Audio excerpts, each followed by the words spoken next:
Hermanos, que el Señor les bendiga. Hace algún tiempo no nos veíamos por este medio, por este canal, para hablar acerca de la crianza de los hijos. Estuvimos en el mes de diciembre dedicando un tiempo muy especial a estudiar acerca del Evangelio y cómo vivir la vida en la centralidad del Evangelio. Podríamos decir inclusive que con el entendimiento de esa verdad maravillosa y sublime, no necesitaríamos estos estudios. Sin embargo, Dios en su gracia y en su providencia nos ha permitido a todos nosotros poder estudiar otros temas que son necesarios para la vida y nos ha ido dando la sabiduría, el entendimiento y el discernimiento para manejar este tipo de situaciones. Es triste ver que muchos hermanos desperdician su tiempo en otras cosas, viendo otras cosas, ocupándose en otros menesteres para este tiempo tan especial, y algunos de ellos inclusive dicen: no, pero es que yo lo veo después. Y la experiencia nos ha mostrado que lo que uno va aplazando un día, eso finalmente lo alcanza y le pasa la factura, y ya se le acumula un montón de días y de estudios y mensajes y videos por ver, pero el que debería ver de la iglesia no lo ve, porque también pasa que hay hermanos que se les va el tiempo viendo a otros predicadores y estudiosos de la Biblia. Yo no digo que eso sea malo en sí mismo, y de ahí puede alcanzar a tener edificación para su vida, pero no es la palabra que usted necesita de su pastor y de su iglesia. Así que, hermano, mientras usted ocupa 1, 2 horas, no sé, 3 horas, viendo un video de Charles Stanley o de Carlos Spurgeon, por ejemplo, que son buenos y yo los recomiendo, antes de eso, escuche el mensaje que Dios tiene para usted como perteneciente a la Iglesia Cristiana de Villahermosa. Ese tema de los martes no es un tema única y exclusivamente para los padres de familia con niños pequeños. Es para mí primeramente. Es para cada creyente, es para cada hijo de Dios. Por eso hoy que vamos a empezar a hablar acerca del hogar a la manera de Dios, hablando de el dominio propio en el uso del tiempo, bueno, es como un repaso de muchas cosas que ya hemos visto. Es como volver a pasar por algo que ya hemos hablado, pero que con la ayuda de Dios seguiremos estudiando y creciendo en ese tema, porque vale la pena tenerlo hoy. Vale la pena que lo miremos, sobre todo en estos tiempos, en estos días, donde este don tan precioso como es el tiempo que le pertenece a Dios, el tiempo le damos un uso inadecuado, inapropiado, y por eso pues lamentablemente encontramos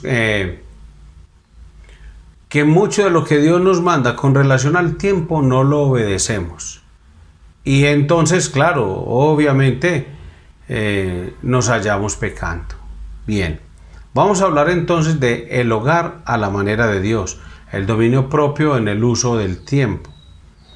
En el estudio sobre cómo moldear el carácter de nuestros hijos, y ya dijimos que además de este estudio, a medida que nos vamos adentrando en él, tanto como pastor, como hermano de la iglesia, como creyente, vemos que las palabras de Timoteo van cobrando una relevancia y vamos encontrándole un sentido que en otro momento tal vez no lo teníamos. En 1 de Timoteo, capítulo 5, versículo 4, con relación a nuestra vida de piedad personal y a la vida de piedad de la iglesia, dice el apóstol Pablo: pero si alguna viuda tiene hijos o nietos, aprendan estos a ser piadosos para con su familia y a recompensar a sus padres, porque esto es lo bueno y agradable delante de Dios. Entonces el Señor está hablándonos de una palabra que alguien podría decir: no, pastor, es que está hablando es de las viudas. No se equivoque, hermano. Mire, la Biblia no se lee así, no se estudia así. hay una enseñanza que se sostiene o está parada en un principio fundamental. Y aquí estamos hablando de la piedad en la familia. El apóstol Pablo nos habla aquí que los cristianos debemos aprender a ser piadosos. Primero, en lo que se refiere a nuestra propia familia. El apóstol Pablo está diciéndonos a nosotros, me dice a mí, le dice a usted, que nosotros debemos, antes que nada, tener una vida que refleje el amor a Dios, el temor de Dios en nuestras casas. Y aunque el apóstol Pablo no está hablando aquí específicamente sobre la crianza de los hijos, sin embargo sus palabras son pertinentes en cuanto a lo que pertenece a la vida familiar. Vayamos al Señor en oración, pidámosle a Dios el Espíritu Santo que nos ayude a entender cómo podemos tener un hogar a la manera de Dios, una vida piadosa en la familia, administrando bien el tiempo que Dios nos da. Padre, gracias te damos en el nombre de Jesús. Te pedimos que nos hables, que nos enseñes, que nos corrijas y nos instruyas.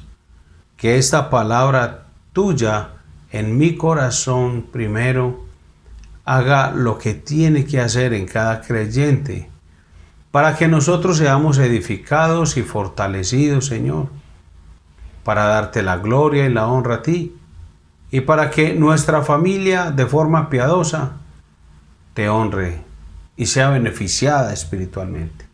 Oramos en el nombre de Jesús. Amén y amén. Muy bien.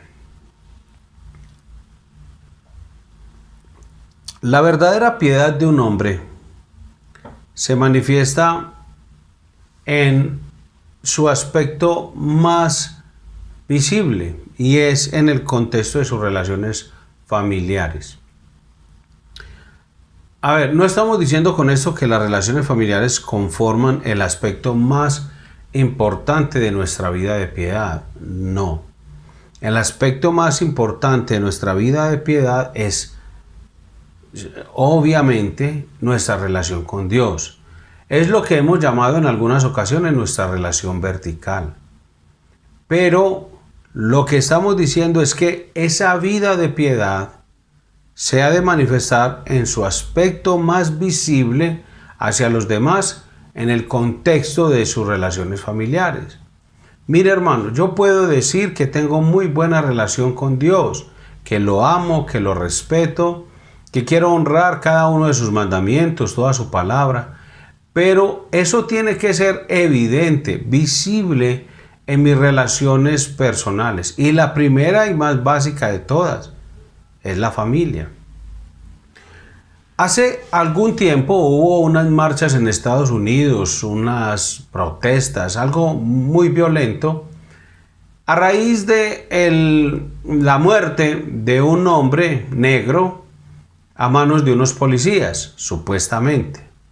No voy a decir que sí o que no. Pero lo que generó todas esas marchas y todo lo demás era supuestamente una frase que decía que toda persona negra cuenta. Realmente cuando se estudia el tema del por qué yo asumo partido en algo que anteriormente no lo asumía, es porque la gente con su propaganda me hace que yo forme parte de un equipo, tome lugar. Entonces, al hacerme del lado de alguien, yo voy a defender, y lo que antes para mí tal vez fuera ilegítimo al enfrentar a ciertas personas que para mí son mis amigos, pero el simple hecho de que alguien diga, no, usted es racista, y yo digo, ¿cómo así? Entonces ya tomo partido y actúo con violencia y hago lo demás. Uno dice, pero ¿cómo pasó eso? Claro, toda la propaganda buscó, alentó, animó a un montón de muchachos que necesitaban pertenecer a un lugar y ahí ellos les dieron un espacio, les dieron unos garrotes, palos, botellas, armas y todo lo demás y ya los formaron parte de un partido y les dieron un eslogan y con eso en mente empezaron a trabajar a esos muchachos y a trabajar ese eslogan, y empezaron a hacer protestas y demás. Buscando en el fondo de toda esa situación, se encontró que precisamente era la falta del padre de familia en esos hogares lo que hacía que la mayoría de los muchachos en ciertas condiciones sociales, no solo los negros, todos los muchachos, entonces ellos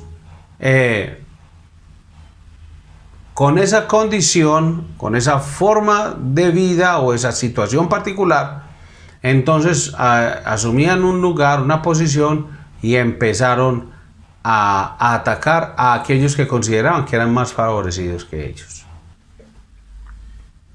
Entonces lo que parecía una simple marcha de un grupo de personas protestando por algo legítimo, lo que estaba reflejando era el aspecto más crudo de la realidad de las familias.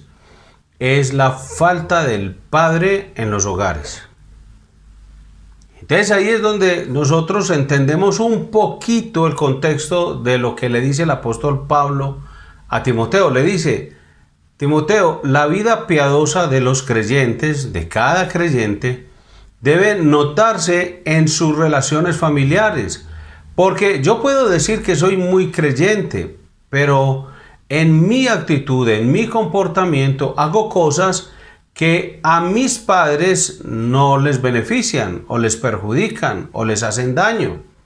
Entonces yo puedo decir lo que sea, pero realmente a la luz de la palabra no estoy evidenciando una relación correcta con ellos, por lo tanto no hay una relación correcta con Cristo.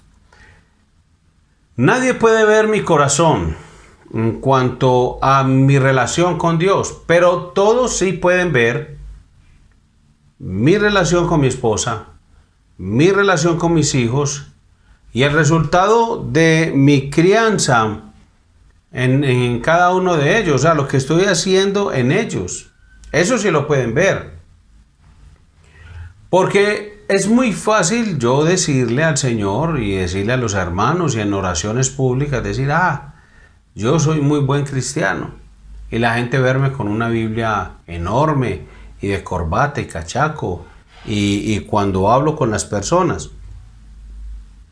utilizar un lenguaje que de pronto los demás queden en verdad convencidos de que soy muy buen cristiano, que tengo una vida piadosa. Pero es mi relación con mi familia y el resultado de la crianza en ellos, de mis hijos, es lo que va a reflejar mi propia vida piadosa. Es ahí, en las relaciones familiares, y no en otro lugar, en donde se tiene que probar la verdadera piedad de un hombre, de una mujer, de un joven o de un niño. Una prueba adicional de esto la encontramos en la misma carta a Timoteo, en las calificaciones que Pablo enumera como esenciales para los ministros del Evangelio. En el capítulo 3 encontramos el retrato de un hombre piadoso. Hoy en día, lamentablemente, encontramos muchas personas sirviendo en el ministerio, pero que no cumplen con las calificaciones y cualificaciones que Dios, el Espíritu Santo, ha dejado por medio del apóstol Pablo para todos los que prestan servicio en la iglesia. Él no solamente está hablando del pastor, sino de todas las personas que sirven en la iglesia como gobernantes o como docentes, o en la parte administrativa y en la parte de la enseñanza. ¿Qué nos dice el apóstol Pablo ahí en 1 de Timoteo capítulo 3? Nos dice que el obispo o el pastor principal de la iglesia y los pastores y los ancianos de la iglesia, el obispo debe ser irreprensible. Y la primera característica que menciona es que debe ser marido de una sola mujer. Un hombre reconocido por su adhesión en todo sentido de la palabra a la mujer que Dios le ha dado como compañera. Eso es lo que dice la Escritura. Que no quede la menor duda para nadie de tu relación con tu esposa. Dios descalifica a un hombre que no tiene esa cualidad en su matrimonio. Un hombre con estas condiciones que no sea reconocido por su adición o adhesión en todo sentido a la palabra, a la mujer que Dios le ha dado como compañera, no debería estar prestando servicio en la obra del Señor. Debería primeramente resolver el asunto de su matrimonio antes de continuar prestando cualquier servicio en la congregación. Hoy, vuelvo y lo digo, lamentablemente, muchos pastores con problemas realmente serios sin resolver en su matrimonio, con relaciones dudosas en la iglesia con algunas hermanas o una hermana. Entonces, eso lo descalifica para estar en el ministerio, dice Dios, eso no lo digo yo. Entonces, claro, obviamente un hombre con estas condiciones va a decir, no, eso fue en la carta a Pablo a Timoteo, eso fue hace tantos años, hoy en día no puede ser así. No se debe tomar tan literal, es que el contexto está hablando. Pues ese mismo tipo de pastores son los que dicen que en el libro de Primera de Corintios capítulo 6, versículos 9 al 11, no está hablando de homosexuales ni de afeminados, sino que dice que son las personas que viven en la prostitución de hombres con hombres o de mujeres con mujeres. Pues es que ese tipo de personas, claro, van a buscar cómo enmascarar lo que hacen para poder mantenerse en una situación de poder. Es no más, o de beneficio económico. Porque no siempre es beneficio económico, a veces es solamente poder o popularidad o reconocimiento. Entonces es alguien que fuera del ministerio no es nadie. Si no es un pastor, entonces no es nadie para nadie. Entonces, claro, ¿cómo va a dejar de ser alguien para la gente donde deja el ministerio? O sea, su relación con Dios, no le importa. Lo que le importa es cómo lo ve la gente. Ahí es donde vemos que el ser humano tiene la tendencia a ponerse en el centro de la situación y de la ecuación. Y Dios deja de ser Dios. O sea, es lo que estamos estudiando los días domingos cuando hablamos de que el que conoce a Dios confía en Él. Es que cuando alguien sabe la clase de Dios que es, confía en Dios y confía en Dios a la manera de que Dios dice. O sea, dice, Señor, su palabra dice esto, que yo no debería estar sirviendo en el ministerio si tengo estos problemas tan graves con mi esposa y tengo una relación sospechosa en mi iglesia con una hermana que no es mi esposa. Entonces yo debería apartarme del ministerio, yo debería hacerlo porque yo confío en usted, pero no, como yo estoy en el centro de la ecuación, entonces yo no le voy a decir eso al Señor, ni riesgos, voy a quedarme ahí a ver cómo me va cuadrando la cosa y que la gente se vaya acostumbrando a mi estilo de vida y de malas todo el mundo, o sea, así termina. Entonces, aunque no se trata únicamente de fidelidad conyugal, debemos ver que siempre hay algo más profundo en lo que Dios dice. Por eso les mencionaba ahorita, no es solamente como se lee el texto, sino en el contexto y en la profundidad del principio bíblico que está sustentando ese texto o lo que allí se dice. El hombre piadoso vive con su esposa con conocimiento, tratándola como vaso más frágil. Entonces imagínense, mucho más, pues obviamente y principalmente el pastor de la iglesia. Es que se supone que el pastor de la iglesia está guiando a su iglesia en todas las áreas de la vida, usando la palabra de Dios. Pero imagínense, entonces yo no estoy guiando la iglesia conforme a las escrituras, y fuera de eso no vivo la palabra. Es que recuerde, la evidencia de mi relación con Dios, mi relación vertical, es mi relación horizontal, y la forma en que se vuelve más evidente mi vida piadosa no es tanto en que yo tenga una oración que todo el mundo vea en la iglesia de rodillas, sino en mi casa, como amo y respeto a mi esposa, como amo y respeto a mis hijos, como los valoro, los cuido, protejo, como los hago sentir confiados y seguros. Eso es muy diferente a lo que nosotros estamos viendo últimamente en la iglesia moderna. ¿Pero por qué razón? Hombre, porque el pastor se divorcia, pues se divorcian todos, de ahí para abajo todo el mundo. Y así sucesivamente aplica eso para todo. El hombre piadoso vive entonces con su esposa con conocimiento, tratándola como vaso más frágil. También nos dice el texto que debe ser un hombre aprobado en lo que se refiere al gobierno de su casa, versículos 4 y 5. Dice que gobierne bien su casa, que tenga a sus hijos en sujeción con toda honestidad. Con eso nos está diciendo que el apóstol Pablo nos está diciendo, no es que los pastores o los obispos no deben ser célibes. Eso no está diciendo. Pues él está diciendo que sea marido de una sola mujer y que gobierne en su casa.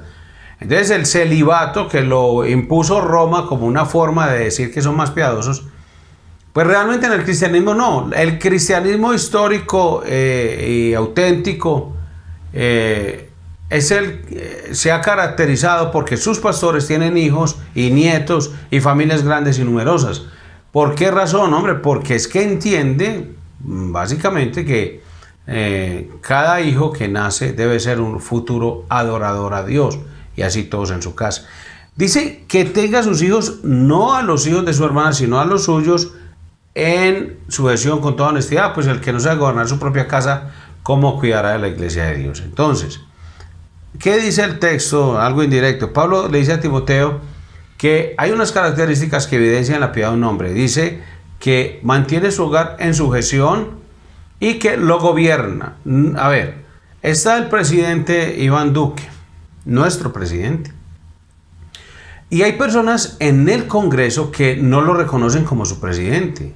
Oiga, congresistas y alcaldes y gobernadores. Y hay personas en el país que, siguiendo ese ejemplo que le modelan sus líderes, no se someten ni aceptan al presidente como su presidente. Él gobierna.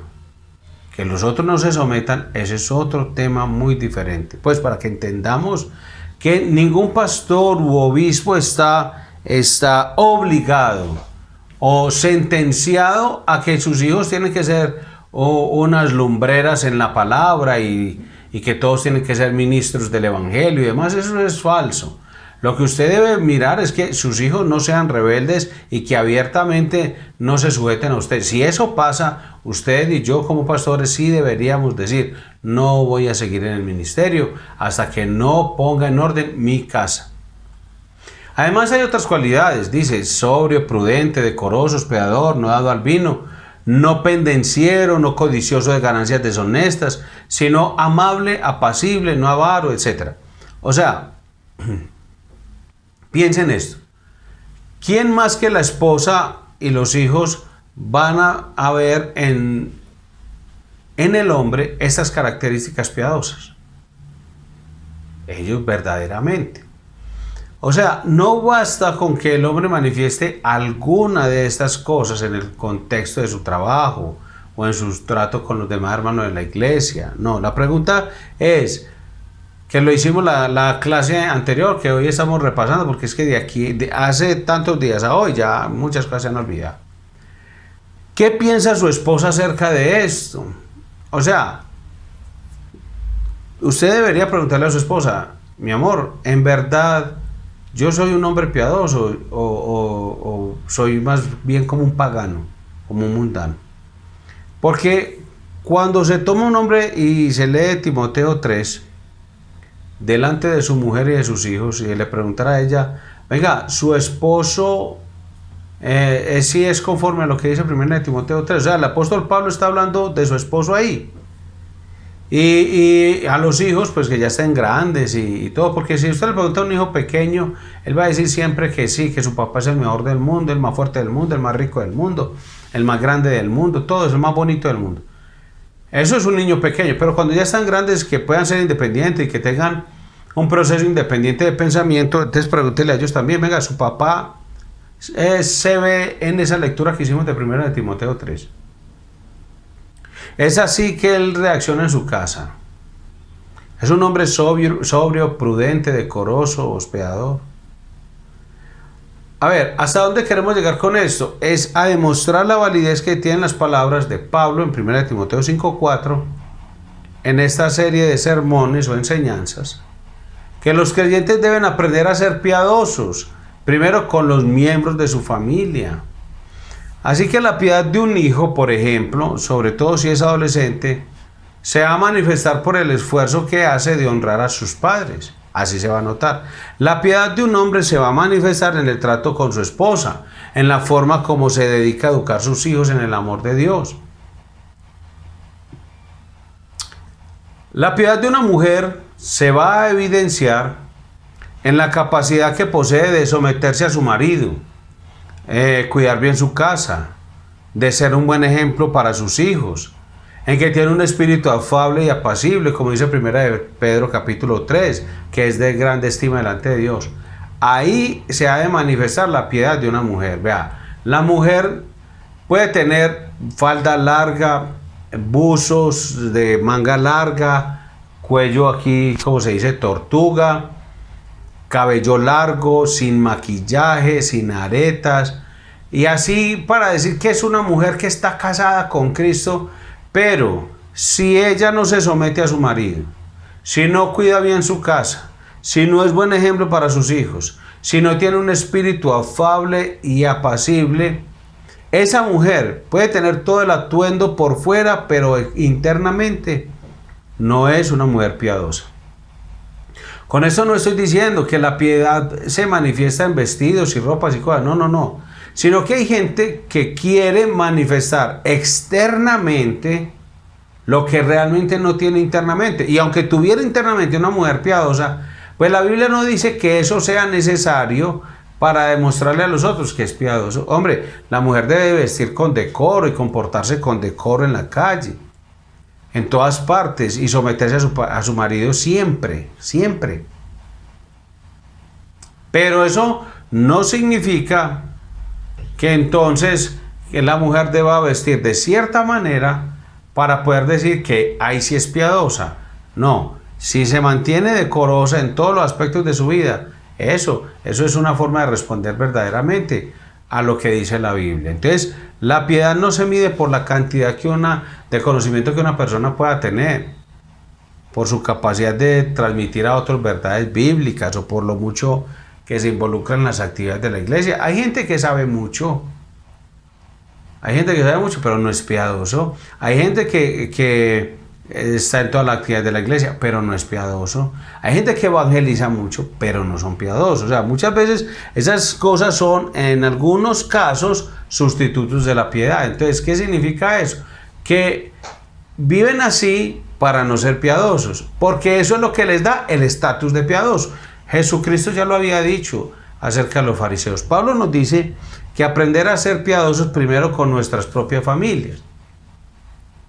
¿Cómo podemos decir que una iglesia está creciendo en una vida piadosa? ¿Cuándo está llena de piedad una iglesia? Porque hay mucha gente. Porque hay muchas personas diciendo que hay diferentes ministerios, que aquí hay muchos ministros de alabanza, ministros de ujieres, ministros de... No. Vea, puede decir que tiene ministerios de esto, de aquello, tiene programas de radio, de televisión, prensa, de todo. Pero es así que se mide la piedad de una iglesia.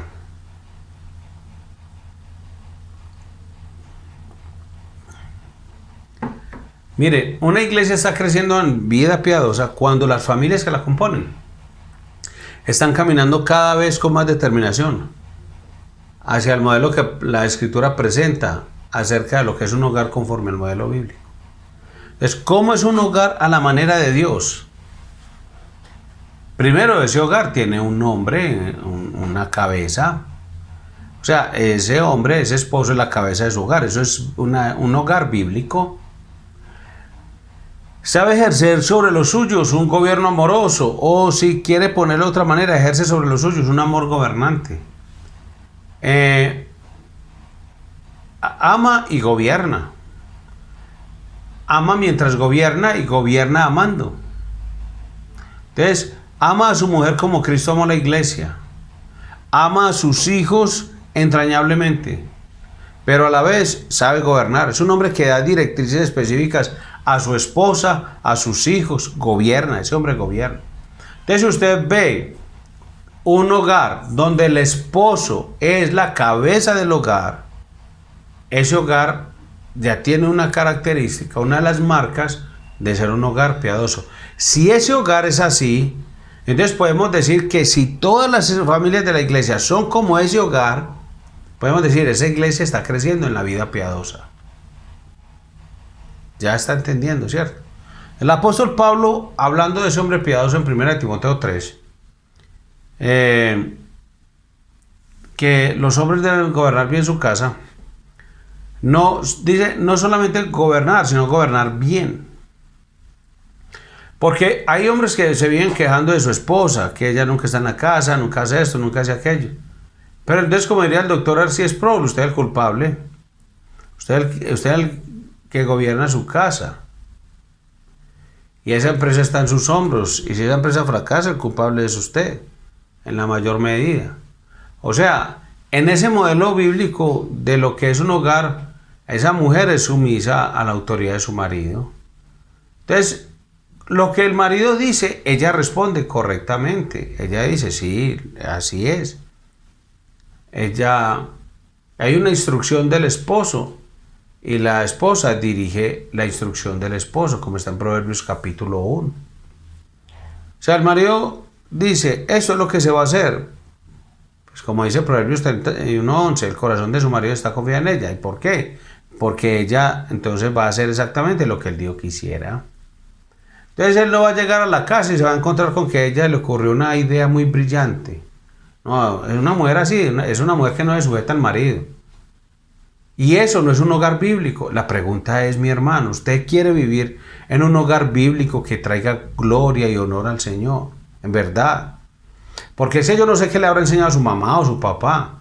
Puede que le hayan dicho, no, es que las mujeres, vea, son empoderadas, son poderosas, se ponen una pañoleta aquí azul, morada, verde, rosada, gris, naranja, lo que sea, el color que sea, pero sale en poder, con una balaca aquí, las mangas de la camisa remangadas, la mujer es la que manda, y el hombre va adelante con los niñitos así como si fuera un perrito regañado. No, y ya. No. Ese tipo de situación está mostrando un hogar no bíblico, un hogar que no es cristiano. O sea, es una mujer que cuando se va a referir a su esposo le habla con respeto que él se merece, como alguien que está en posición de autoridad encima de ella. Y en ese modelo de hogar bíblico hay unos hijos que obedecen y honran a sus padres. O sea, yo recuerdo en mi casa, no más hablaba con mi esposa esta mañana sobre eso y le decía, y con la hija mía, con Isabela, le decía, es que en mi casa yo no recuerdo que mi papá me diera muchas pelas, me dio las suficientes, porque con mi papá era muy sencillo, mi papá hablaba una vez y no más, punto, ahí terminaba. Entonces, el problema hoy en día es que los papás son, vea pues, mire pues, vea, ya le dije 2, ya le dije 3, ya le dije 4, vea, van 5, 6, 7, 8, 9, 10, 11, 12, 13. Entonces el papá es así, entonces el papá cuando...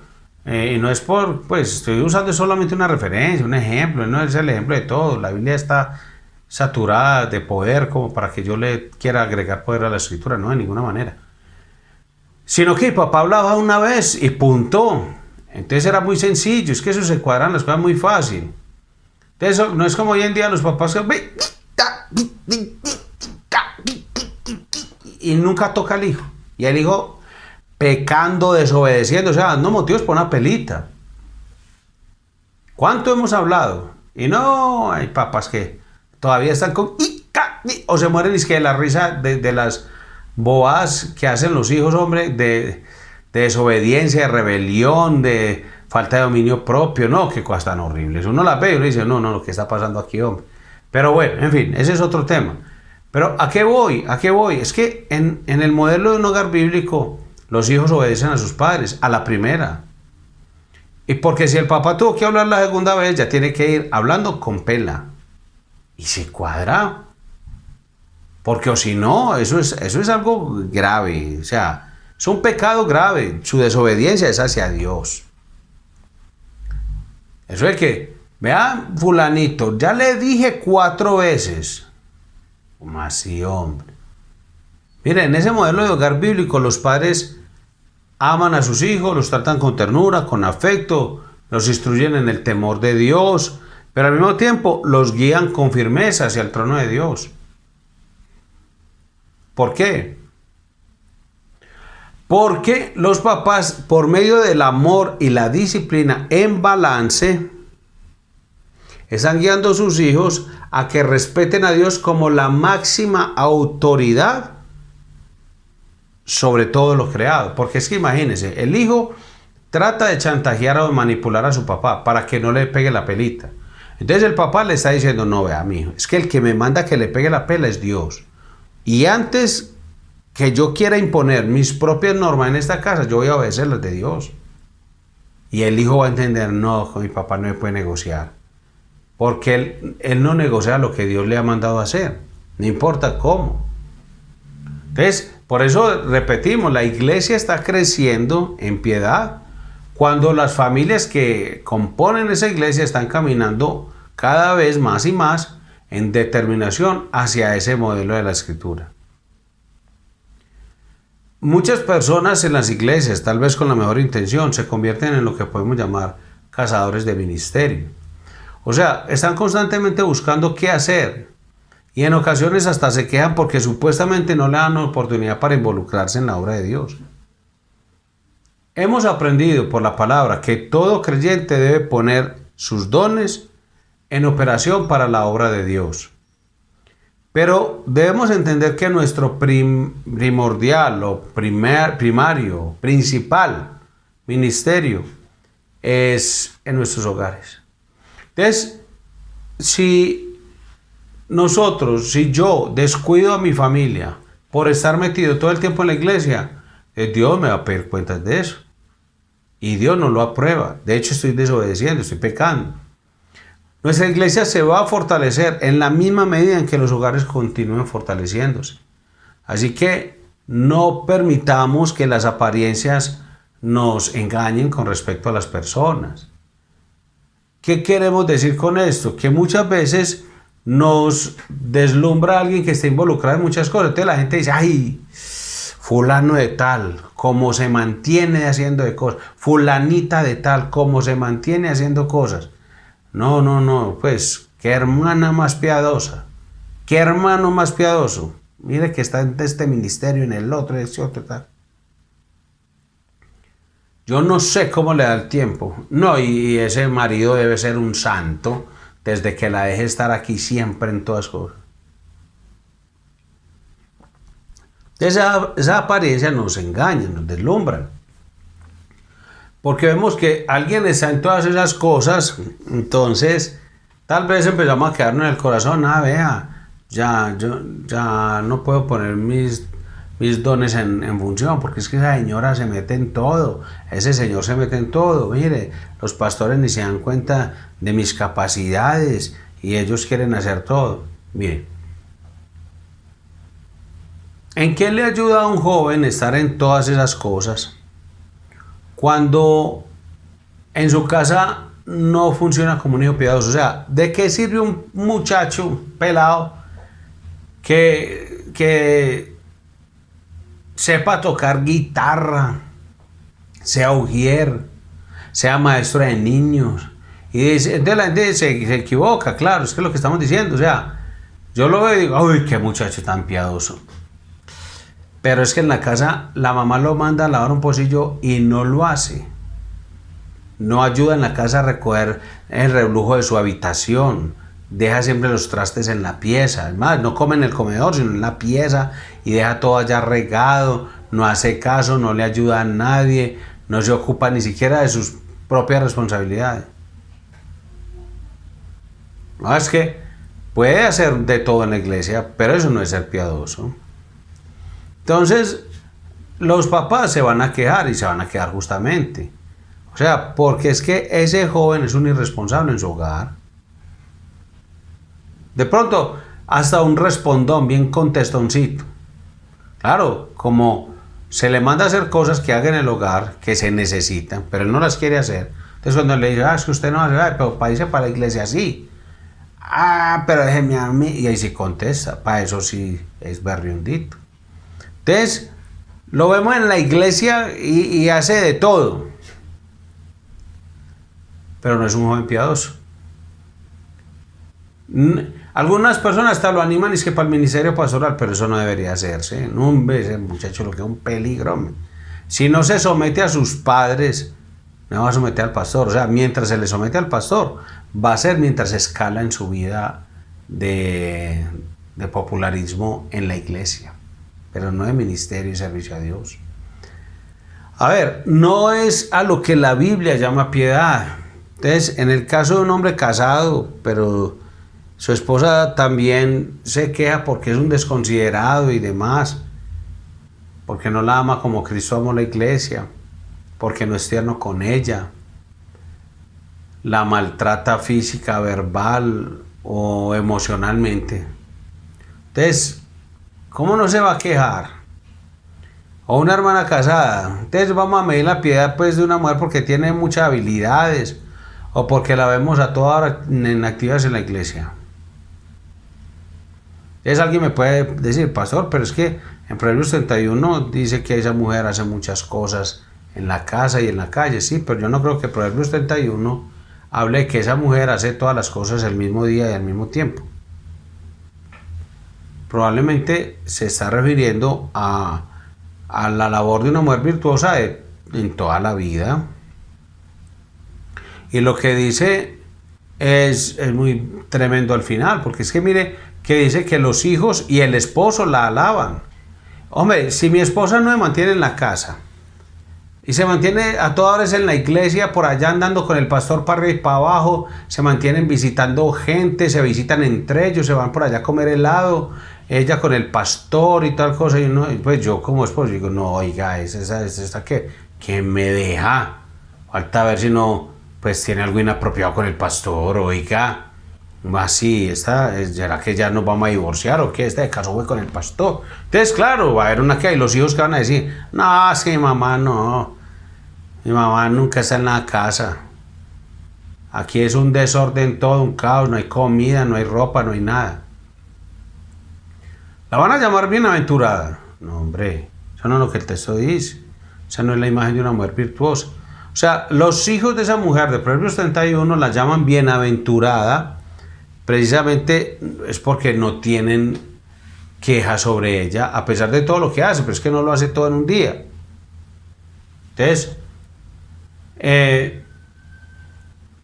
si yo leo el texto y lo leo correctamente, la base de la virtud de esa señora no es todo lo que hace.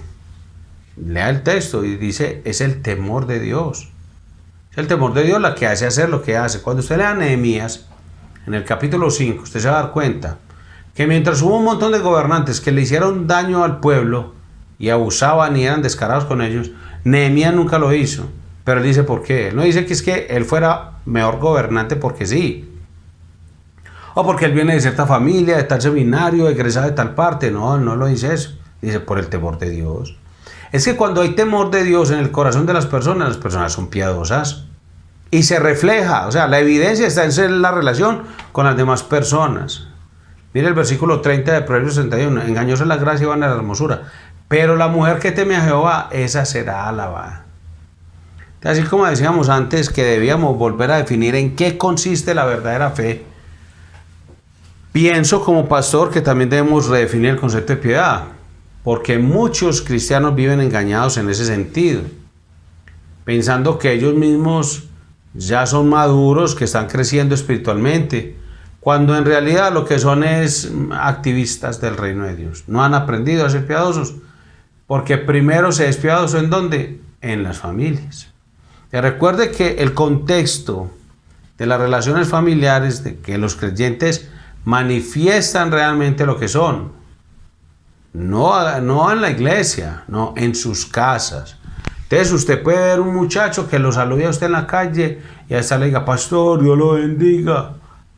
Pero en la casa a la mamá la grita, se le burla, no le hace caso, sale a la hora que sea, vuelve a la hora que sea, no pide permiso a sus padres.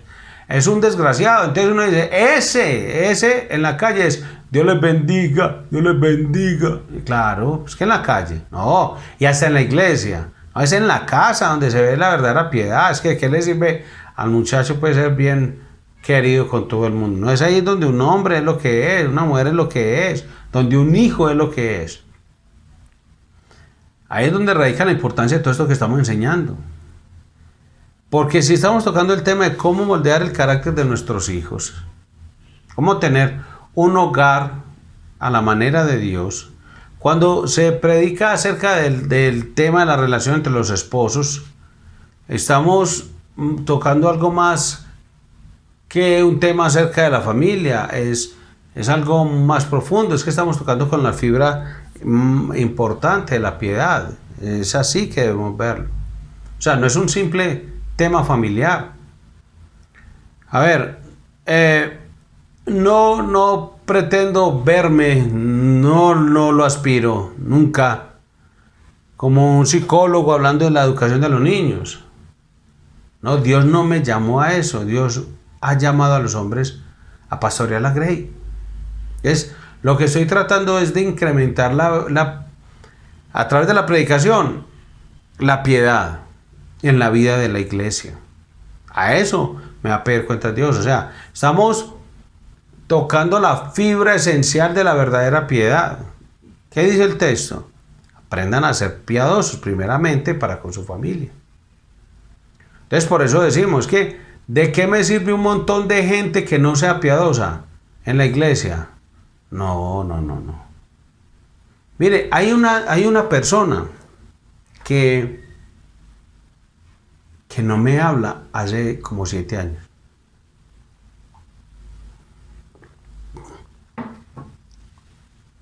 Por cualquier cosa. Pero asiste a una iglesia.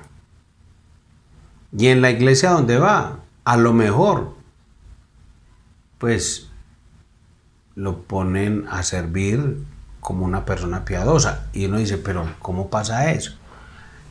Es la falta de entendimiento del evangelio, porque eso lo estuvimos predicando durante los 9 días del 16 al 24 en la iglesia. Es que el entendimiento del evangelio me lleva a mí a resolver los conflictos a la manera bíblica. Entonces el texto nos dice, no, aprende a ser primero piadoso en el contexto de la familia y se le va a reflejar en la iglesia. Entonces yo digo, si una persona dice, no, yo no le hablo a ese pastor, a mí me lo dice, ¿cómo era la frase? ¿Cómo era en la casa? Entonces algunos se estarán preguntando, ¿y por qué usted ha dedicado tanto tiempo para hablar de esto, pastor? Para hablar de estas cosas. Bueno, porque es que esto es muy importante para nosotros como personas, como creyentes y como iglesia. Porque hay una gran preocupación de parte de los pastores de la iglesia porque queremos ver cada vez más que las familias que componen el cuerpo de creyentes de la iglesia cristiana Villahermosa caminen con determinación hacia el modelo de la familia bíblica, una familia a la manera de Dios. Y si nosotros no hacemos esto, entonces tenemos que decir, no estamos predicando la sana doctrina. Hay iglesias que se glorían y dicen, no, en nuestra iglesia no se predican esas herejías, pero cuando vamos a la escritura y vemos lo que el apóstol Pablo define en Tito capítulo 2 como sana doctrina, entonces no es simplemente una doctrina que no está mezclada con herejías. La sana doctrina es algo más profundo, es algo que llega más lejos, no es más que enseñanza autoritativa que se hace desde el púlpito. No, lleva a todos los miembros que componen la iglesia a una vida sana, una vida en sana doctrina, una doctrina que sana. Entonces, todos nosotros tenemos áreas en nuestra vida que debemos mejorar. A veces los pastores nos colocamos delante de la iglesia, predicamos algunas cosas y las hermanas dicen, ay, ese hombre debe ser perfecto en su casa, pero no. Muchas veces uno está en su casa estudiando la palabra de Dios y el Espíritu Santo también entonces nos redarguye de pecado. Y antes de pararnos a predicar en el púlpito, tenemos que decirle, Señor, perdóname, porque muchas veces yo no he hecho lo mismo que voy a predicar. Muchas veces me he sentido convicto de pecado. Todos nosotros por eso tenemos que ser sanados por la palabra de Dios.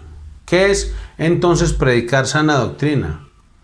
Es predicar la palabra de tal manera que pueda encontrar cabida en el corazón, en la conciencia de quienes lo oyen, para que haya sanidad de vida. Esa es sana doctrina. Espero que estamos hablando tanto de este tema específico. ¿Cómo entonces cultivar el dominio propio en el uso del tiempo? La verdad es, dice el doctor Martin Lloyd Jones, que a veces las series de sermones tienen vida propia. ¿Qué significa eso? Que entonces uno como predicador planea y dice, voy a predicar 2 sermones acerca de esto, 3 sobre otro y 2 acerca de aquello. Pero entonces uno se sienta a estudiar la palabra de Dios y lo que a uno se le ocurre decir en un sermón y que dijo, no, yo lo voy a predicar en 2 sermoncitos. Y se le van una serie de 7 u 8 y hasta 10 sermones. ¿Cuántos llevamos hablando acerca del dominio propio? Y todavía nos falta. O sea, debemos tener paciencia porque estas cosas son esenciales para la vida piadosa. Entonces, así como tenemos la responsabilidad de enseñar a nuestros hijos a controlar las emociones, no reprimirlas, porque eso no es humano. Así como debemos enseñarles a controlar sus apetitos, su lengua, también debemos enseñarles a controlar su tiempo. Y cuando hablamos de tiempo, nos referimos únicamente a ese espacio de la vida presente que se puede medir en horas, minutos y segundos. Sí, estamos hablando de eso, del tiempo que usted mide con el reloj, pero además nos estamos refiriendo a las oportunidades que se nos presentan de hacer lo que debemos hacer en el momento oportuno. Más que todo es a eso a lo que nos referimos. O sea, cuando decimos hay que enseñarle a los hijos a aprovechar bien el tiempo, a controlarlo, estamos diciendo, vea, es que más que decir voy a estar de tal hora a tal hora haciendo esto, es que ellos aprendan a hacer lo que deben hacer en el momento oportuno. Hay algunos hermanos que ya saben que en el griego hay 2 palabras que se traducen tiempo. La una es cronos, que hace parte del cronómetro, instrumento que se usa para medir el tiempo, y que hace parte de ese espacio de la vida presente que se divide en horas, minutos y segundos. La otra es kairos, que tiene que ver con esas oportunidades que el Señor nos da, con esos periodos de tiempo que el Señor nos da para que nos dediquemos a ciertas cosas específicas. ¿Qué nos dice el autor de Eclesiastés con respecto a ese kairos? No, él no dice, vea, los abrazos se dan de 7 a 8, los besos se dan de 8 a 9, no, él no dice eso. Él dice, todo tiene su tiempo y todo lo que se quiere debajo del cielo tiene su hora. Que hay kairos para reír, hay kairos para llorar, hay tiempo para edificar, hay tiempo para derribar, hay tiempo para hacer la paz, hay tiempo para hacer la guerra. A eso es lo que se refiere. Y si no aprendemos a controlar el uso de nuestro tiempo, vamos a terminar desperdiciando las oportunidades que se nos presentan de hacer lo que debemos hacer en el momento oportuno.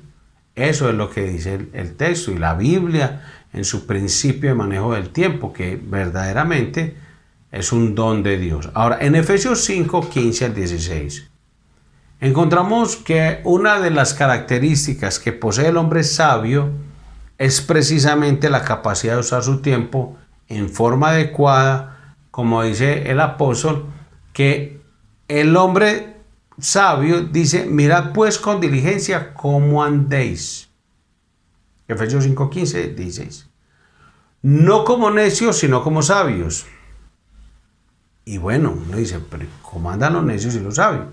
De acuerdo al texto y en el contexto.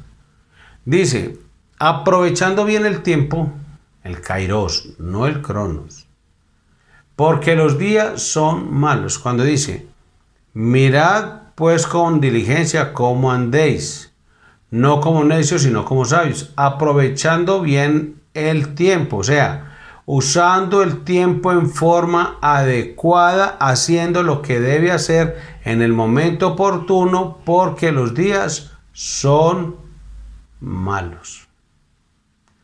Colosenses 4:5 dice, andad sabiamente para con los de afuera, redimiendo el tiempo. Una vez más, conecta la sabiduría con el buen uso del tiempo. Así dice el Señor. O sea, el que es sabio aprovecha las oportunidades para hacer lo que debe hacer en el momento oportuno. Entonces, ¿qué significa la palabra redimir en el texto? Nosotros decimos que el Señor nos redimió, que Él vino a hacer una obra de redención. Lo que estamos diciendo es que el Señor vino a salvarnos. Por eso, cuando hablamos de redimir el tiempo, significa salvar. Redimir el tiempo. Aquí redimir significa salvar. De redimir el tiempo es exactamente lo contrario a perderlo. Y en esa acción de redimir o salvar el tiempo hay por lo menos 4 elementos que deben estar envueltos o seremos hallados culpables de desperdiciar uno de los recursos más valiosos que Dios nos ha dado para servirle. El tiempo es extremadamente valioso porque se trata de un recurso no renovable. Una vez perdido, ya no se puede volver a recuperar. Por eso el hombre sabio se caracteriza por el buen uso que hace de ese recurso que Dios ha puesto en sus manos. ¿Y cuáles son esos 4 elementos que están envueltos en la tarea de redimir el tiempo? En primer lugar, redimir el tiempo presupone que nosotros sabemos qué hacer con él, en qué cosa debemos ocuparnos y cuáles cosas debemos pasar por alto. Es decir, una persona que no posea prioridades claras con su vida, difícilmente podrá redimir el tiempo. Hay personas que en realidad no llevan sus vidas. La vida se los lleva a ellos. Porque como no saben de dónde vienen y para dónde van, no tienen prioridades claras en su vida. No llevan un plan, no llevan prioridades. Y al no tener una escala de valores en cuanto a cuáles son las cosas que realmente son importantes y cuáles son secundarias, entonces terminan siendo atraídas no por lo que es prioritario, sino por lo que más apele a lo que es su carácter o su temperamento peculiar. Y eso es peligroso. De ahí que uno ve una persona que hoy es una niña, mañana es una adolescente, bonita y romántica, luego vemos que es una joven adulta, también modesta, prudente y decorosa y tal cosa, pero después llega en su vida y se volvió un hombre, entre comillas, pues. ¿Cuándo pasa eso, hombre? Que no sabe ni de dónde viene ni para dónde va, sino que está siendo gobernado por su carácter o su temperamento. Y eso pasa, pues yo pongo ejemplos siempre extremos, pero eso pasa a todo nivel. ¿Cuál es el resultado de ese patrón de conducta? De alguien que no tiene una escala de valores, que no sabe realmente qué es importante y qué es secundario, que no sabe qué es lo prioritario en su vida. ¿Cuál va a ser el resultado? Hombre, que muchas cosas que son trascendentales para su propia piedad y para la piedad de su familia, las va a pasar por alto. O sea, probablemente se va a dar cuenta del error cometido cuando ya no pueda hacer nada para remediar el mal que se les vino encima. Va a darse cuenta muy tarde, va a decir, desperdicié las oportunidades para hacer lo que se debe hacer en el momento oportuno. Entonces, hoy puede que algunos padres estén diciendo lo mismo con relación a la crianza de sus hijos, que se les fue el tiempo, el kairos, en hacer otras cosas y tal vez se dedicaron a que sus hijos fueran tremendos deportistas o artistas o músicos, fueran tal cosa, pero no dedicaron el tiempo, el kairos, a hacer lo que deberían hacer en el momento oportuno. Es que usted cuando tiene un niño pequeño debe criarlo, ponerle las bases para una vida piadosa. Él puede ser karateca a los 80, él puede ser cualquier otra cosa a otra época, pero piadoso. Usted tiene que implementarlo desde pequeñito. Cuando estamos dedicando niños al Señor, presentándolos al Señor, que algunas personas dicen, no hay ningún mandamiento en las Escrituras para dedicar los niños a Dios y tal cosa, pues entonces yo digo, listo, bueno, si así fuera usted no debería montar en bus porque no hay ningún mandamiento en la Biblia que diga que usted tiene que ir en bus. Entonces hay gente que yo no sé cómo, bueno, en fin, yo no me voy a poner a debatir ni a pelear con ese tipo de personas. Pero cuando dedicamos un niño a Dios, lo presentamos, es precisamente porque asumimos ese compromiso delante del Señor de utilizar bien el tiempo, el kairos. Es usar ese recurso no renovable que Dios puso en nuestras manos, que es tan preciado, y de hacer lo que se debe hacer en el momento oportuno, y es a la edad de tal edad del niño, vamos a criarlo. O sea, no se da para volverlo a él un gigoló, un modelo, tal cosa, que la gente desperdicia la vida en eso.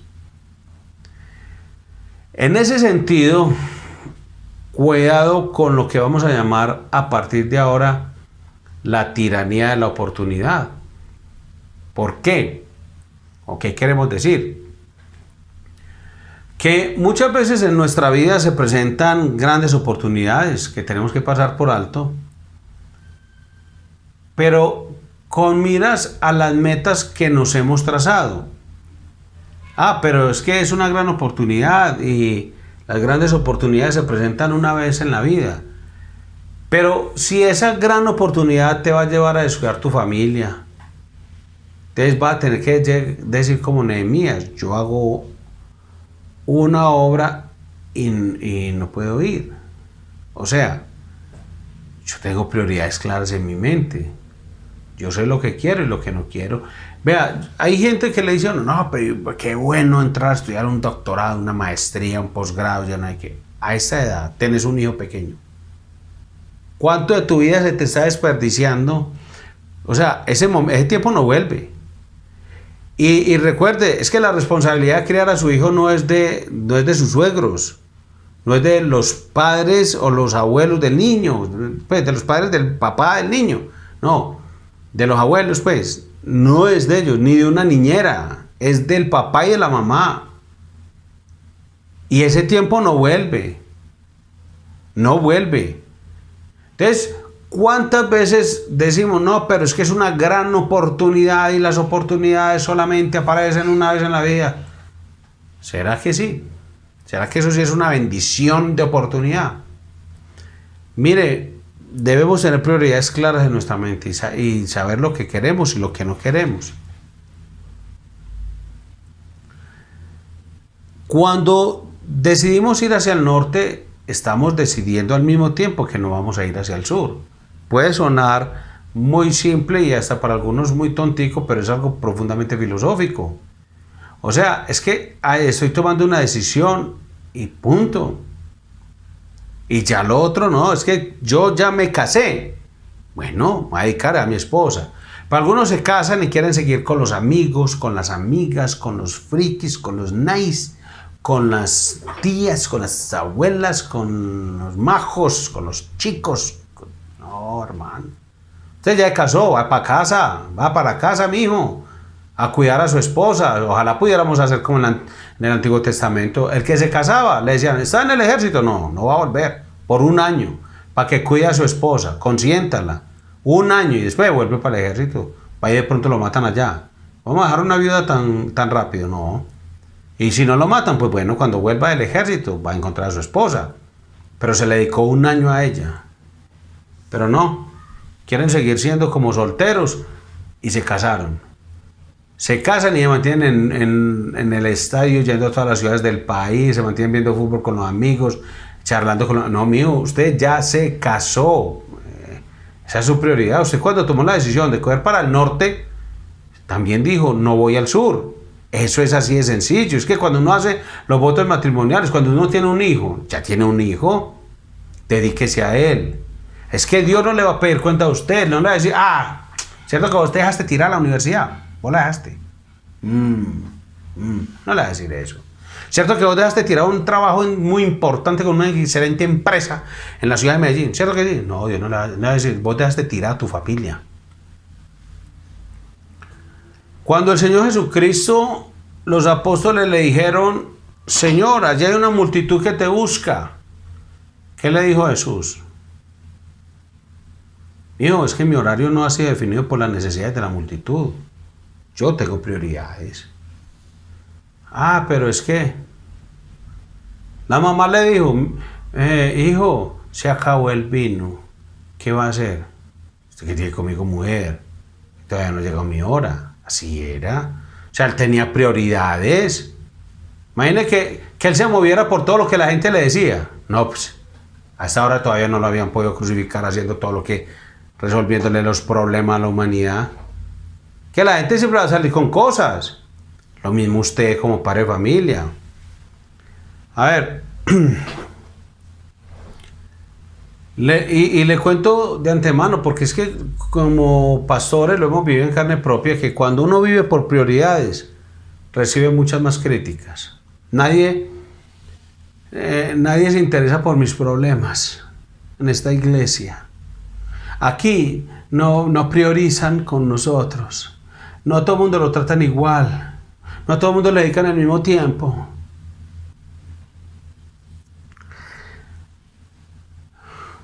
Yo creo que al Señor Jesús, cuando la gente lo estaba esperando, la multitud lo estaba esperando y los discípulos dijeron que lo estaban necesitando, yo creo que ese día recibió muchas críticas.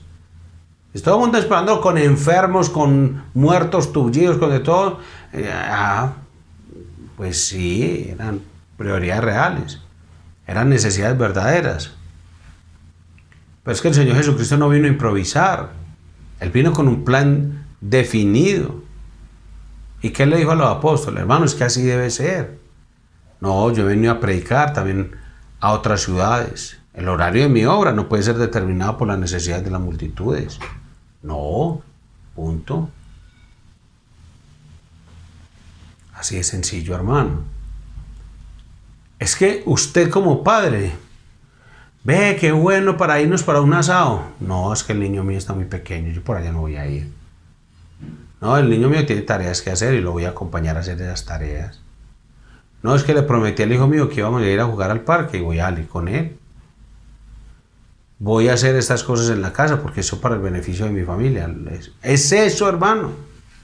Mira, cuando llamaron a Nehemías en el capítulo 6, versículo 3, él respondió: y les envié mensajeros diciendo, yo hago una obra, una gran obra, y no puedo ir, porque cesaría la obra dejándola yo para ir a vosotros.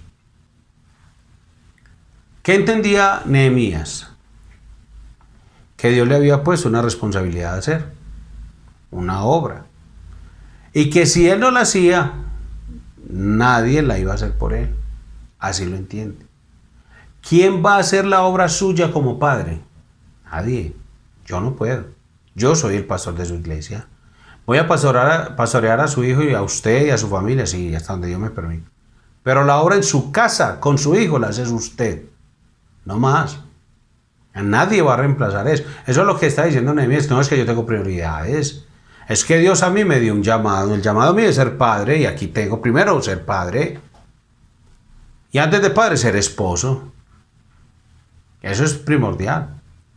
Hermano, las horas que perdió dejando de orar por la salvación de sus hijos y no instruyéndolo en el temor del Señor, nadie las va a recuperar por usted. Nadie. O sea, va a cesar la obra porque usted la dejó. Nadie lo puede hacer, hermano. Sobre todo cuando los niños están pequeños, exigen mucho tiempo de nosotros y en especial de la madre. Pero si no tenemos un orden correcto de prioridades, vamos a terminar delegando cosas que no se delegan. Piensen en eso. Hay cosas que son indelegables. Usted las delegó porque quiso en desobediencia y está haciendo, pues, asumiendo el mayor riesgo de todos en su vida, porque es que es la educación espiritual, la influencia en su hijo para que tenga una vida temerosa de Dios.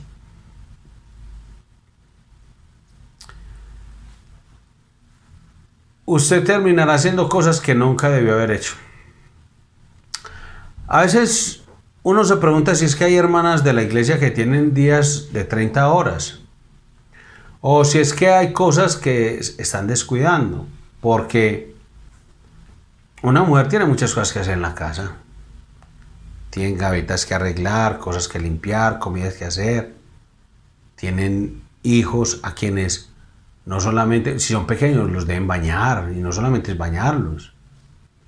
O sea, yo en la iglesia nuestra pues es una hermana, es mi hermana. Ella, su hijo ya tiene su propio hogar con su esposa y su hijo, quien es nieto de mi hermana. O sea, mi hermana ya es pensionada, o sea, ella ya es libre para servirle al Señor a pleno tiempo. Y eso hace. Pero si ella hiciera todo lo que hace hoy en día en la iglesia, descuidando a su familia, a su esposo o a sus hijos, eso sí sería preocupante, porque es que ella, pues, o sea, hay muchas cosas que hacer en un hogar, hay muchas cosas que hay que hacer en la casa. Y hay madres que yo no entiendo cómo es que pueden delegar ese tipo de cosas. Hay madres que lo hacen. Y yo hablo de lo que es para hacer en la iglesia, por ejemplo. Pero hay mamás que delegan para hacer, pues porque como la frase de moda es, no es que yo tengo que realizarme como mujer. En verdad, la verdadera realización suya como mujer es siendo madre, si es que Dios le dio hijos. O siendo esposa, si Dios le dio esposo. Pues primero. Entonces, si usted dice que Dios le delegó un matrimonio, sea esposa. O sea que, pues, yo no sé cómo se hace para delegar cosas, pues, se las dejan a otras personas. A un niño hay que asearlo. Y es más que eso, es más que darle comida a ese niño.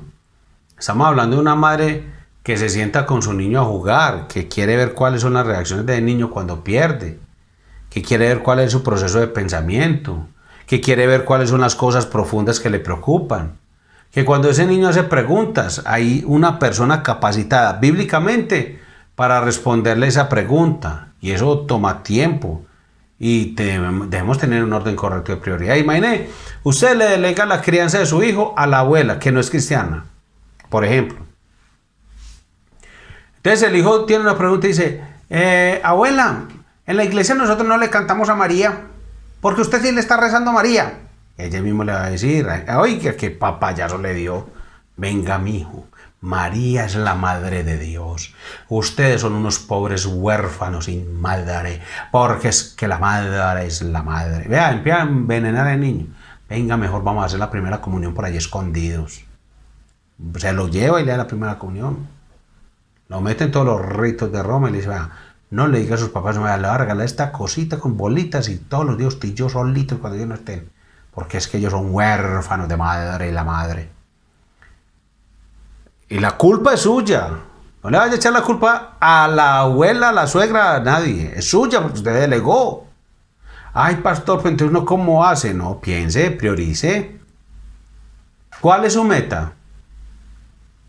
¿A qué lo mandó Dios? Pues será más bien codicia lo que hay en tu corazón. Pronto. Pues diría yo. Porque es que uno sí debería pensar en eso. Yo valoro mucho que una mamá se quede con un hijo todo lo que más pueda y ojalá quedara siempre con los hijos. Siempre, siempre, siempre, siempre. El papá deja una instrucción bíblica y la mamá direcciona esa instrucción bíblica. Y así sería una belleza, un hogar piadoso, creciendo en piedad. Ese muchacho creciendo en el temor de Dios.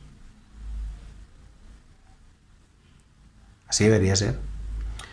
Cuando un avión está a punto de alzar el vuelo, ese avión necesita toda la fuerza del motor para poder impulsarse.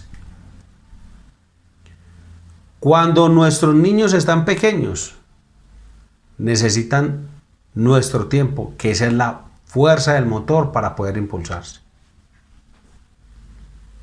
No necesitan. ¿Usted qué pensaría de un padre, de una madre cuyo niño le dice a las 8 de la mañana, papá, mamá, tengo hambre? Entonces esos papás, algunos, el papá o la mamá le dice, no te voy a dar nada de comer, aguantes el hambre. Y al mediodía ese niño está casi desmayado y dice, tengo hambre. Y los papás le dicen, no te vamos a dar nada de comer, aguántese hasta la cena. Y lo peor es que tienen, no es que no tengan, tienen toda la despensa llena de comida. Entonces, ¿usted qué pensaría de él? De los padres. ¿Cómo lo llamamos legalmente? Abuso infantil. ¿Y sabe una cosa? El peor abuso infantil que un padre puede cometer contra su hijo no es descuidar su vientre, es descuidar su alma. Eso es el peor abuso infantil. Cuando no se le dedica a un niño todo el tiempo que requiere, eso también es abuso infantil. Pero la única manera en que podemos librarnos de esas cosas es teniendo prioridades correctas.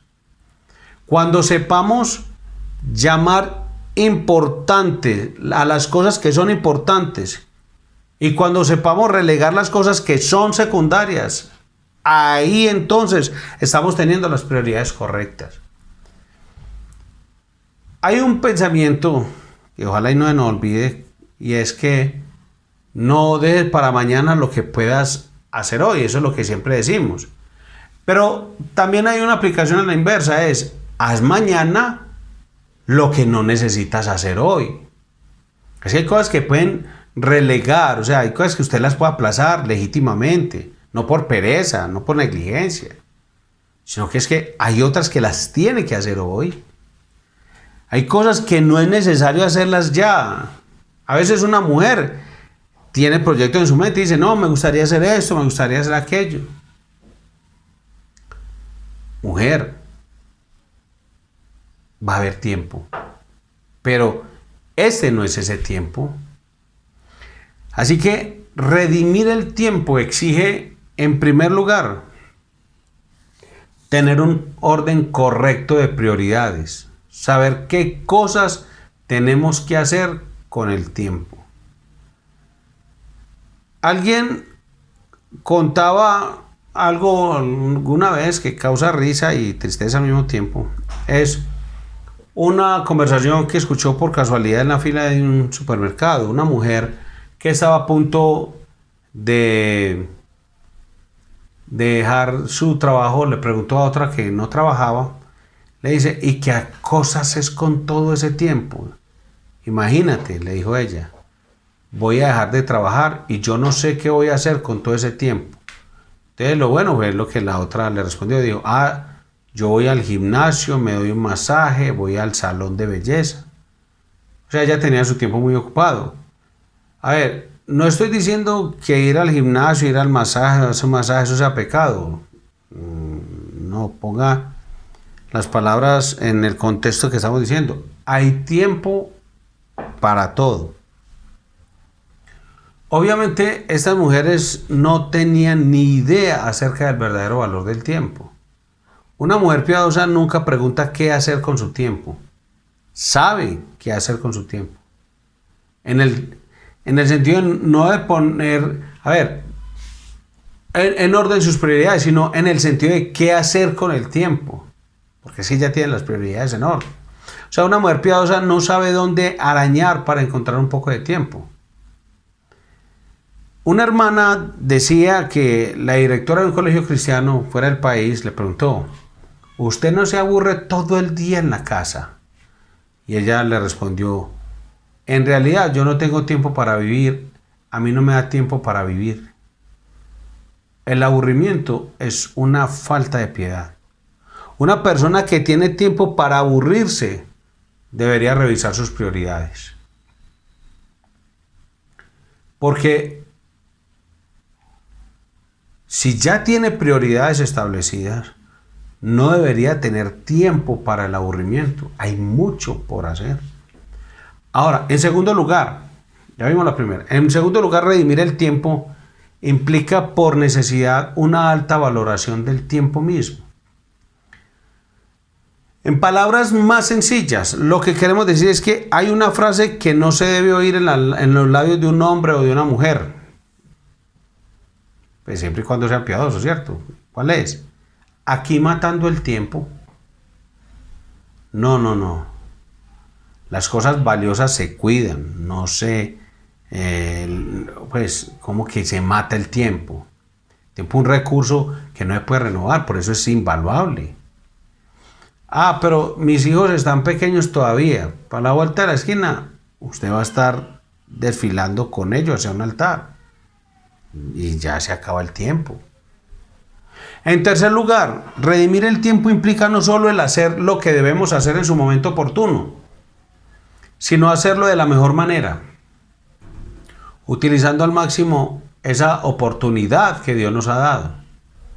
O sea que estemos teniendo nuestra devoción personal diaria, sea que estemos lidiando con nuestros hijos o que estemos desempeñando algún trabajo, hacerlo de la mejor manera. ¿Saben una cosa? Aún sea tomando vacaciones, porque hay tiempo para tomar vacaciones, hay tiempo para descansar. Sea que estemos haciendo lo que estemos haciendo, redimir el tiempo es sacarle el máximo de provecho a esa oportunidad que Dios nos ha dado. Lo que sea que estemos haciendo.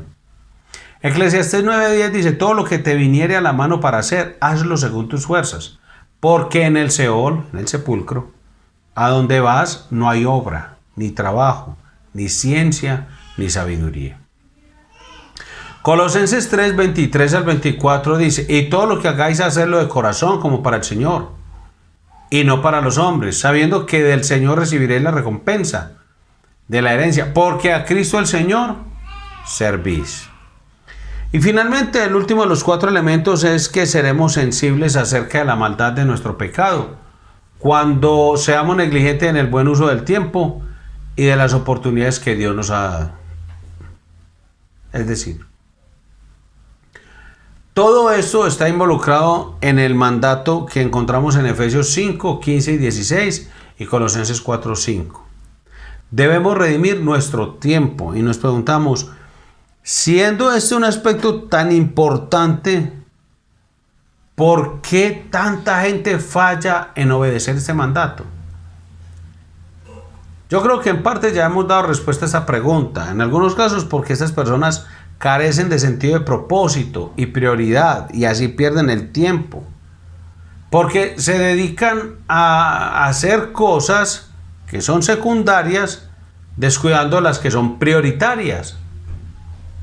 Pero esa no es la única razón, porque también podemos decir, y aunque nos alabemos un poco, que es que desde este púlpito, los pastores de esta iglesia, el pastor Fabio, este servidor, también es que hemos hablado abundantemente sobre esas cosas.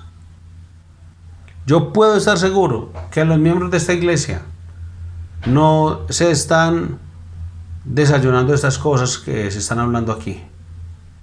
No es ignorancia. O sea, esto que estamos diciendo, ve, tremendo eso que está diciendo el pastor, yo no lo sabía, eso nunca lo habían dicho, no, pregúntele a Wilson, o a Héctor, a José, a Néstor, pregúntele al pastor Fabio, a este servidor.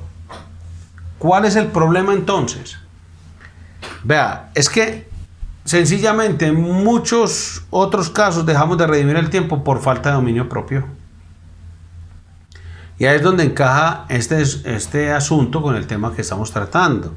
Sabemos lo que debemos hacer, pero no tenemos deseos de hacerlo. Punto. ¿Se acuerdan que la definición que dimos al principio sobre el dominio propio tenía que ver con esto que acabé de mencionar? O sea, es el predominio de los principios bíblicos sobre nuestros deseos y sentimientos. Enseñar a nuestros hijos a controlar el uso de su tiempo implica entonces infundir en ellos un profundo sentido de propósito y de prioridad. Ellos deben saber que el tiempo es valioso y que debe ser usado con sabiduría. Tienen que saber que hay un tiempo apropiado para cada cosa.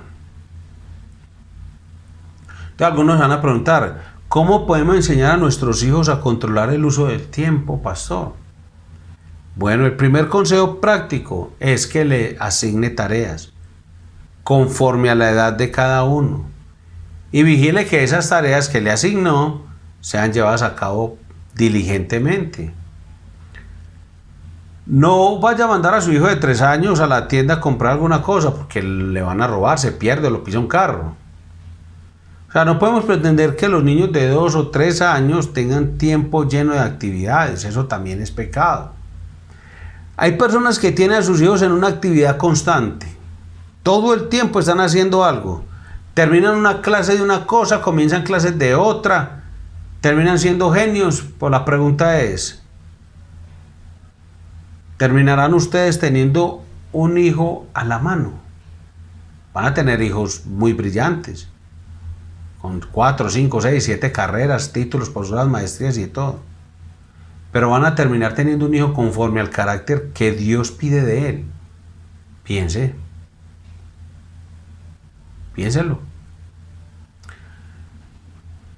No, hermano, nuestra responsabilidad como padres no es llenar todo el horario de nuestros hijos con actividades todo el tiempo. Tengan mucho cuidado con eso. Eso no es redimir el tiempo. Recuerde que no es el cronos, sino el kairos. Eso es por un lado, a ver, como esperar de ellos más de lo que en verdad pueden dar. Por otro lado, y lastimosamente, para muchos papás, tener a sus hijos en tantas actividades es para quitárselos de encima. Algunos no lo van a reconocer, pero la verdad. O sea, no siempre pasa, pero sí muchas veces.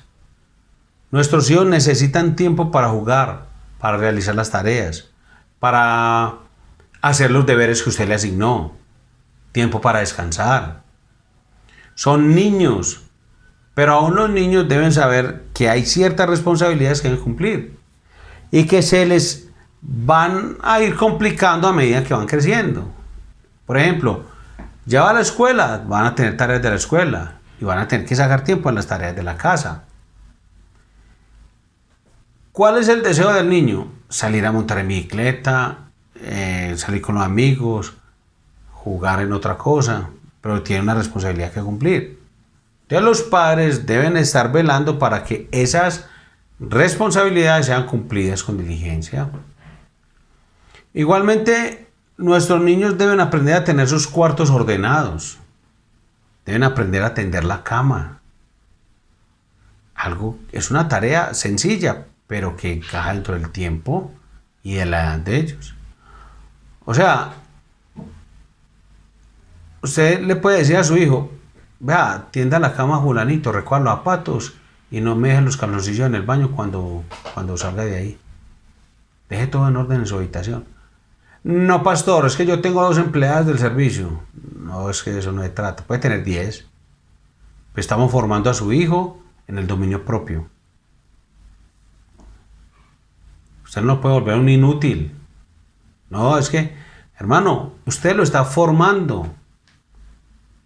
Y eso le hace bien. Ahora, no estamos hablando de que tener empleadas de servicio en la casa. Estamos hablando de levantar a nuestros hijos en el temor de Dios. Nuestros hijos deben saber que ellos tienen responsabilidades que cumplir en las casas, aunque usted tenga 15 empleados en la casa. Ese no es el problema. ¿Para qué estamos educando a nuestros hijos? Esa es la pregunta. Para que el día de mañana se casen y sean unos tiranos que lleguen a las 5 de la tarde, se quiten los zapatos, levanten los pies sobre la mesa, empiecen a dar órdenes, que no saben ni siquiera lavar un plato, y que cuando sus esposas se enfermen, se vuelvan locos con el trajín, entonces tienen que llamar a la suegra para que le ayude. ¿Eso quiere criar usted? No, hermano, es que nosotros somos hijos de Dios y los criamos en el temor, en la piedad, en la reverencia al Señor. Nuestros hijos varones los vamos a criar para eso. No. ¿Para qué estamos criando a nuestras hijas mujeres? Para que se casen con un millonario, entonces, para que le pongan 5 empleadas de servicio y ya no tengan que hacer nada sino el manicure. Sí, para eso las estamos educando, para que sean unas princesas y no aprendan a hacer nada. Piensen en eso. ¿No dice la Escritura que las mujeres deben ser hacendosas en su casa? Que deben aprender a gobernar un hogar. Eso es lo que dice la Biblia. Nosotros debemos comenzar con nuestros hijos desde que están pequeños y enseñarles que deben estar en la mesa a la hora que la familia sea dispuesta para comer. No es cuando ellos quieran, hay un horario establecido. Deben ceñirse a ese horario. Deben estar en el lugar y a la hora que ha sido establecida para el devocional familiar. ¿Qué estamos haciendo con nuestros hijos de esa manera? Los estamos ayudando a ser responsables en cada una de las áreas, sino que además están aprendiendo a hacer uso controlado de su tiempo. Va a haber tiempo para jugar, porque son niños, para montar en bicicleta, jugar pelota, para hacer tareas, para arreglar la cama, para recoger juguetes, para todo. Ahora, ¿saben lo que eso exige? Exige de una madre que esté ahí vigilando eso. Eso no puede hacerse por control remoto. No es que el niño llegue a la casa y encuentre un papel en la nevera y dice, mi amor, haz esto a las 3, esto otro a las 4, esto a las 5. El ficho rojo significa esto, el azul esto, el amarillo esto, esta es tu tabla. No, hermano. Si queremos ayudar a nuestros hijos en el buen uso de su tiempo, tenemos que protegerlos. Casi, por ejemplo, que usted le dijeran, no, usted va a proteger, usted es el encargado de vigilar el Banco de la República. Si usted lo pusieran a cuidarlo. Que usted le digan, tiene que cuidarlo de las cosas que pueden convertirse en un obstáculo para que sean buenos mayordomos de su tiempo. Entonces, haga de cuenta que, pues es que hay cosas que yo sé que usted las cuida con mucha entrega. Pues su hijo vale mucho más que cualquier cosa, que sumado a todas las cosas valiosas suyas. Entonces, entre esas cosas, a lo mejor encontramos que la que más se acerca, debemos vigilar es la televisión y los juegos de video. Eso es lo que más deberíamos vigilar en nuestros hijos pequeños. Ahí, hermano, ¿eso qué requiere? Tiempo. Pues unos padres responsables en eso. Entonces decimos, quizás, porque puede darse el caso de que algunos aquí tengan hijos que no se han aferrado a la televisión. Y lo cierto es que en la generalidad de los casos, la televisión es un artefacto que, si no es usado apropiadamente, se convierte en un arma homicida. ¿Y sabe cuáles son las víctimas? El tiempo y el cerebro de nuestros hijos. Y el de los adultos también, pero en este caso que estamos aprendiendo acerca del dominio propio para los hijos. Porque es que este no es un problema que atañe a los niños, es un problema que nos atañe a todos. Cuidemos a nuestros hijos de la televisión. Si no queremos que sean en el día de mañana crónicos malgastadores de tiempo por el resto de sus vidas. Y lo mismo podemos decir de los juegos de video, como, bueno, yo no sé, de los de hoy en día cualquiera, de televisión o de Play o lo que sea, pues que yo eso sí, pues en verdad. O sea, recuerde, es tener el cuidado con ellos porque eso envicia. Envicia.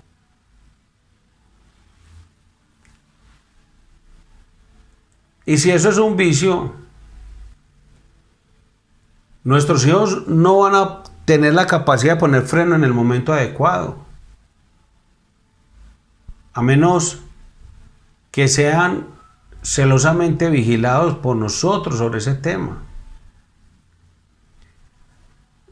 No es que todos vamos a sacar del televisor y lo vamos a botar, no es eso. No. Y si hay, yo recuerdo un predicador que decía, el televisor es la caja del diablo. Pues bueno, el televisor sí, usado de forma inapropiada, es un peligro, un arma mortal. Pero muéstrame en la Biblia pues que el tener un televisor es pecado y bueno, ahí sí le creo, pero no pasa, no está en la Biblia, entonces no vamos a inventar cosas.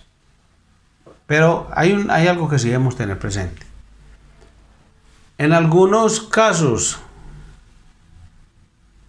los padres deben tomar la determinación de sacar el televisor de su casa. O sea, en su libertad cristiana, porque a ellos les afecta y no pueden controlarlo.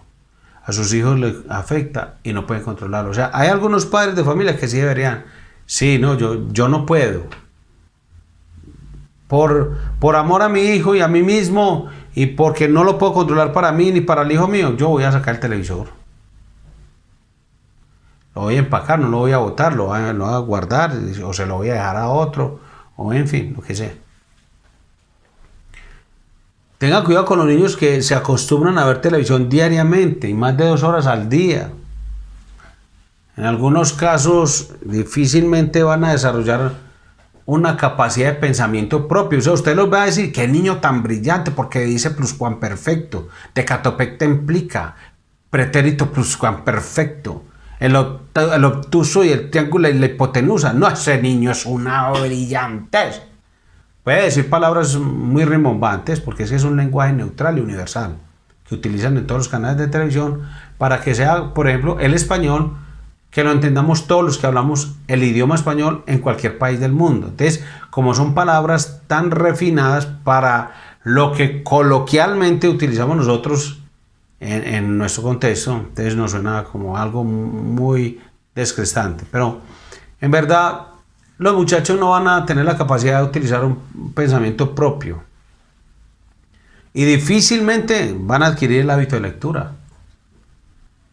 Esos niños hasta empiezan a usar lenguaje e insultos de los españoles o de los mexicanos y así, que uno sabe que eso es un insulto porque es lenguaje universal, ¿cierto? Entonces uno dice, pero ¿qué pasó ahí? ¿Y por qué no tienen un pensamiento propio? Porque hacen lo que le dicen, y claro, es un control de la televisión sobre la mente y las costumbres de sus hijos. Ah, pero no, mis hijos solo ven programas educativos. Vea, mi hijo, lo puede dejar viendo todo el día el programas de educación, pero la televisión en exceso es dañina. Así usted vea Plaza Sésamo 24 horas al día. Es que elimina la capacidad de pensamiento propio del niño. Y puede sonar muy duro, pero la televisión idiotiza a nuestros hijos. Les elimina su capacidad de raciocinio. Por eso es algo que debe ser utilizado con mucho cuidado en una casa, permitiéndoles ciertas horas de televisión a la semana. La televisión no puede ser el sustituto de nuestra tranquilidad. O sea, poner al hijo a ver televisión para yo poder hacer lo que quiera. No, hermano, no. Entonces el hijo quiere ver algo. Entonces, bueno, no televisión, pero sí puede ser el celular.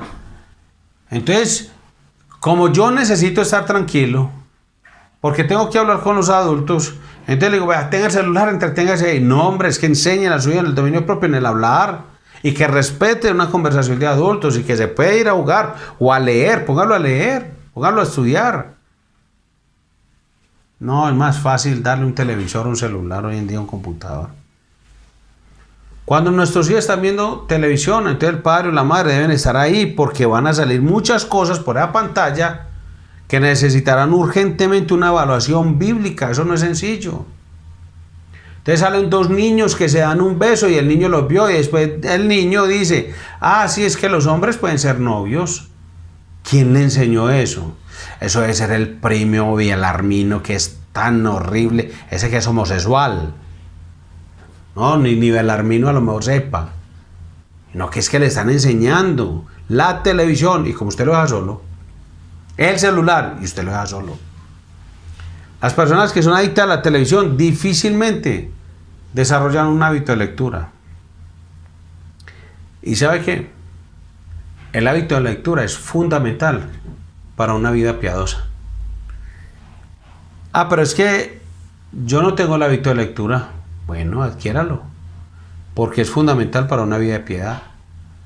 Y la televisión atenta contra ese hábito.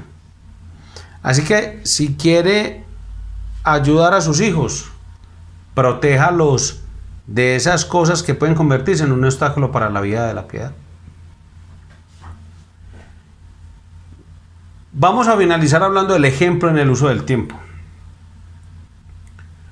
En tercer lugar, si desea ayudar a sus hijos en el uso controlado del tiempo, ustedes, padres, sean un ejemplo viviente de lo que eso significa.